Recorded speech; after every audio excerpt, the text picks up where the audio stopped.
Start. अध्यक्ष महोदय, सबसे पहले मैं अपने माननीय कार्यकारी पार्षद महोदय का, जिन्होंने बजट भाषण दिया है और अपनी नीतियों की घोषणा की है, उसके बारे में उनको हृदय से बधाई देना चाहती हूँ।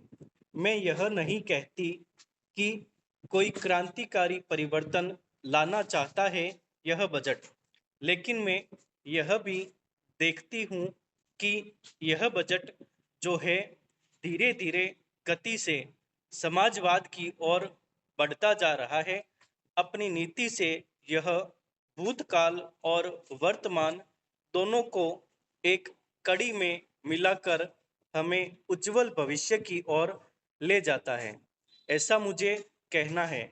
इस भाषण को पढ़ने से कि इसमें हमारा कोई भी वर्ग समाज का ऐसा नहीं है जिसे अछूता छोड़ा गया हो, क्योंकि भारतवर्ष एक कृषि प्रधान देश है और मैं यह समझती हूँ कि इस बजट के दौरान यह पूरी तरह से कोशिश की गई है कि ग्रामीण अर्थव्यवस्था को, जिसे हम अर्थव्यवस्था की रीढ़ भी कह सकते हैं, उस ढांचे में उस रीढ़ की हड्डी को भी और भी सशक्त बनाने का पूरी तरह से प्रयत्न किया गया है।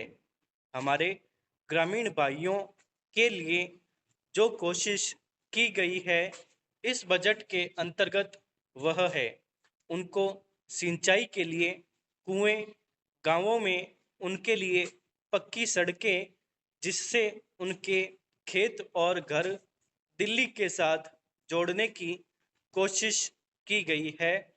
जितनी भी इसमें व्यवस्था की गई है उससे ग्रामीण भाइयों को बड़ी भारी सहायता मिलेगी।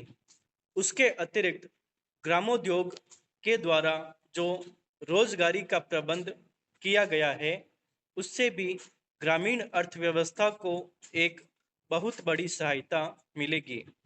मैं इनका ध्यान इस ओर दिलाना चाहती हूँ।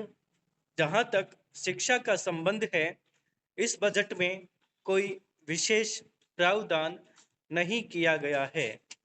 मैं यह नहीं कहती कि शिक्षा के दौरान ज़्यादा स्कूल न खोले जाएं, पर हमारी यह नीति होनी चाहिए कि भले ही स्कूल थोड़े खोले जाएं, पर सबसे बड़ी आवश्यकता इस बात की है कि शिक्षा की नीति में परिवर्तन की ज़्यादा आवश्यकता है, क्योंकि हम प्रजातंत्र में रहते हैं। प्रजातंत्र को अगर हमें सफल बनाना है तो सबसे पहले हमें ऐसे नागरिक चाहिए जिन्हें अपने अधिकारों और अपने कर्तव्यों का भली भांति ज्ञान हो। शिक्षा की वर्तमान नीति से हम अपने अधिकारों के प्रति ज़्यादा सजग होंगे और कर्तव्यों के प्रति बिल्कुल सजग नहीं होंगे। श्रीमान, मैं आपको बताऊंगा कि खेती में सुधार के बारे में हमारे कुछ लोगों का क्या विचार है।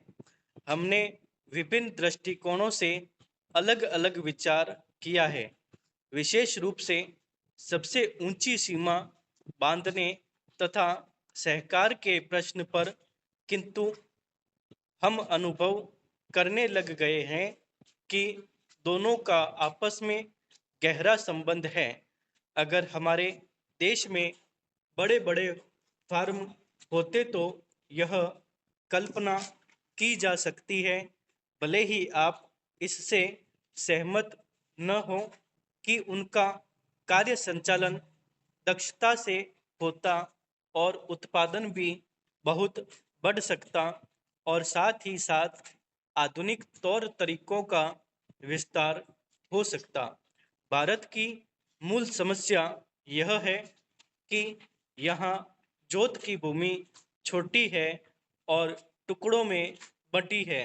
साधारण तौर पर मैं कहूँ कि यह एक दो या 3 एकड़ है, इतनी छोटी जोत की भूमियों से हमारे किसान केवल अपना काम पर चला सकते हैं, लेकिन आधुनिक तौर तरीकों को अपनाने में बहुत कम प्रगति करेंगे। अब सबसे ऊंची सीमा बांध देने से ऐसा भी हो सकता है कि कुछ एक जो बड़े फार्म हैं उनमें काट छांट हो कि प्रयोजन भी हो।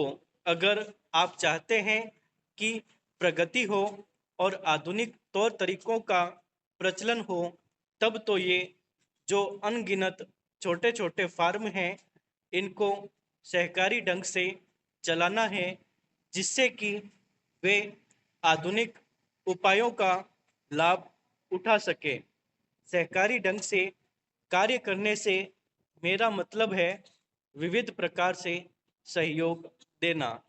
हम सोचते हैं कि पहला कदम सहकार होना चाहिए और ऋण के अलावा अन्य कई प्रकार से भी सहायता की जा सकती है, जैसे वस्तुओं को खरीदना और बेचना, बीज, खाद तथा इसी प्रकार की वस्तुओं को दिलाना।